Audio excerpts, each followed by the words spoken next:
What's up, guys? So we're back again with the CF MOTO, doing another install today, and I know I uploaded a video of the tail toddy.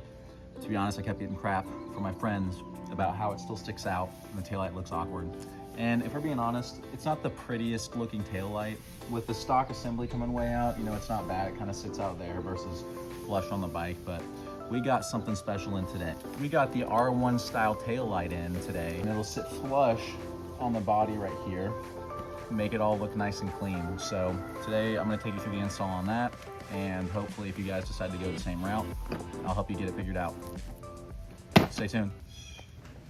All right, so first things first, take your key, pop that seat open, remove that sucker. Then we're gonna get in, there's 3 bolts back here that you need to loosen and take off. This might be different if you're going straight from the stock assembly, but I'm going from the tail tidy that I had ordered from eBay. So regardless, you're gonna have 3 bolts. I've got nuts on the back side of these, so I'm gonna show you this view too, that you have to get a wrench or socket or something down in there. I couldn't fit a socket, so I just have my wrench down in there to help me loosen these bolts.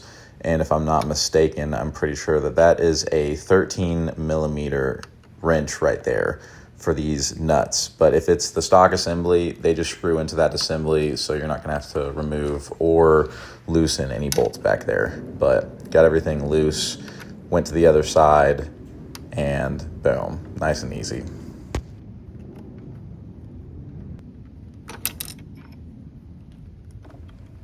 So now that this is free and came down, we're just gonna unplug the tail light and the license plate light assembly. Tail light's easy. There's a white tab you pull up on, and then you pull that thing out. For the license plate lights, 2 wires. I was sketched out about pulling them out for the first time when I did the tail tidy, but they come out pretty easy. So I'm gonna show you one way to set up this license plate light on this new kit. So you can put it on the back this way. This is the first way that I put it together, because I figured, okay, that those holes need to line up through the assembly on the taillight hub, but really on the taillight little block thing for the R1 style taillight, I think it looks better, it looks more flush if you put it on the back side, and it'll sit a little bit closer to the bike. So I have it set up like that versus the first way. You can technically do it either way.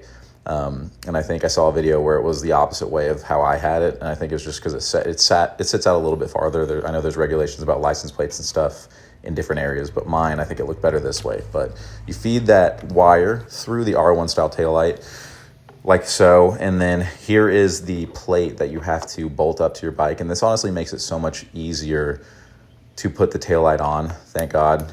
I mean, you see me dropping bolts and stuff everywhere. I'm just clumsy, is what it is. But on this plate, you just have to put the screws through and then put these nuts on the other side, which is great because on the tail tidy, you had, as you saw, very little area to actually hold those nuts in place while you tighten them. So the R1 style taillight was actually a much easier install for me than the tail tidy was for that reason. You might be better off having an extra set of hands on this one, but realistically, you can do it all yourself and it's not an issue.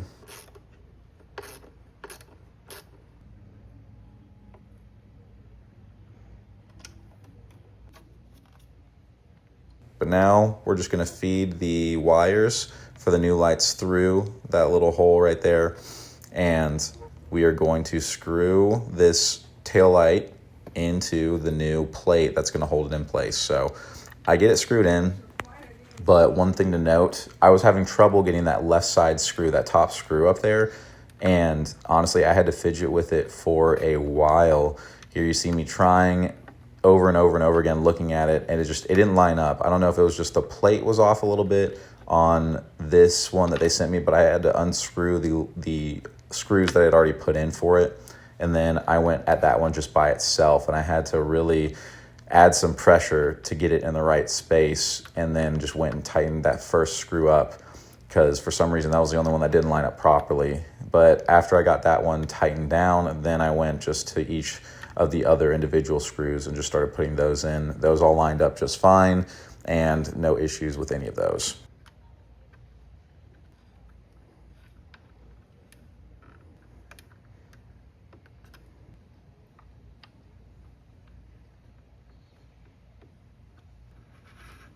Boom. Now we are pulling the actual license plate holder part up through there so we can line it up.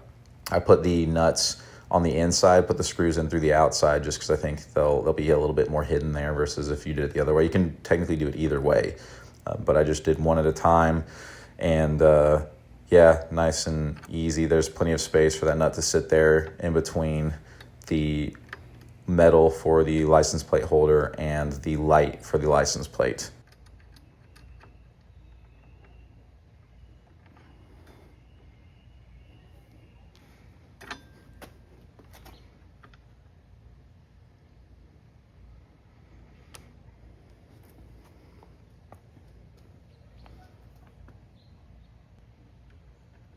But here we are, we're just gonna tighten them down, make sure that those bolts are nice and sturdy for that so that it isn't flapping all over the place.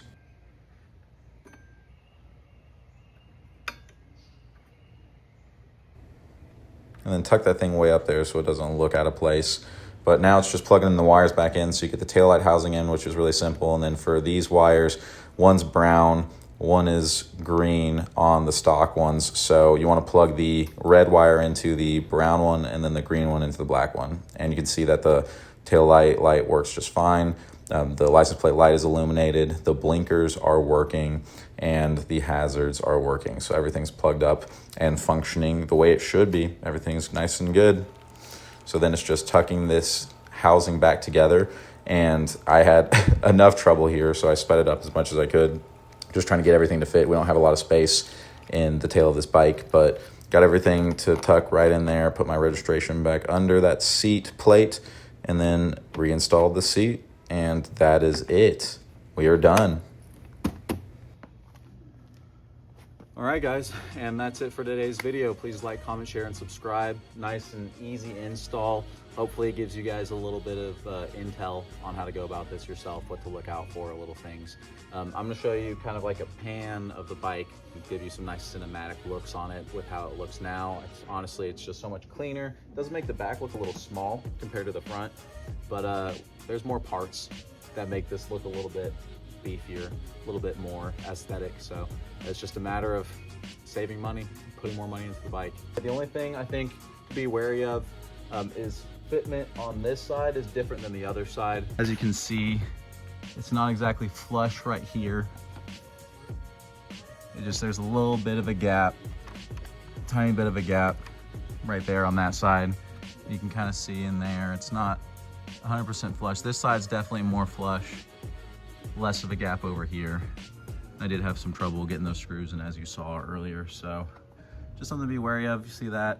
It's not exactly up to the body. Maybe if they made some of these things, some of the little handles, pushed them back a little bit, but I get there trying to make it, you know, like from the back, it's fine, all good. But either way, that's it for today's video. Stay tuned for more. Got more on the way. Thank you so much.